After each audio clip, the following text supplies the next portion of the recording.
জি বাংলায় শুরু হয়েছে নতুন ধারাবাহিক আনন্দী মিষ্টি কথার পাচন। ধারাবাহিকে অভিনয় করতে দেখা যাচ্ছে অন্বেষা ও ঋত্বিককে। সকলের প্রিয় সার্থকী উর্বি জুটিকে আবারও টেলিভিশনের পর্দায় একসাথে দেখে খুশি দর্শক মহল।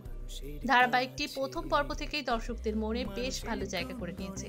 অন্বেষা ওরফে আনন্দীর মিষ্টি অভিনয় মনোমুগ্ধ করেছে ভক্তদের। ধারাবাহিকে এখন চলছে বেশ আকর্ষণীয় পর্ব, যেখানে আনন্দী নার্স হয়ে এসেছে আদিদেবের ঠাম্মির চিকিৎসা করতে।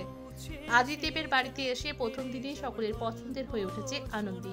অন্যদিকে আনন্দী তার মিষ্টি কথা ও ব্যবহারে আদিদেবের ঠাম্মির চিকিৎসা শুরু করে দিয়েছে। সম্প্রতি ধারাবাহিকে দেখা যাচ্ছে আদিদেবের বাড়িতে পার্টির আয়োজন করা হয়েছে, কিন্তু সেখানে বাড়ির মেয়ে বউদের আশা বারণ। কিন্তু তাও আনন্দী নিজের ঠাম্মিকে সেই পার্টিতে নিয়ে গেলে সেখানে একটা ঝামেলার সৃষ্টি হয়। বাড়ির মেয়ে বউদের একসাথে সেই পার্টিতে দেখে আনন্দীর ওপর রেগে যায় আদিদেব।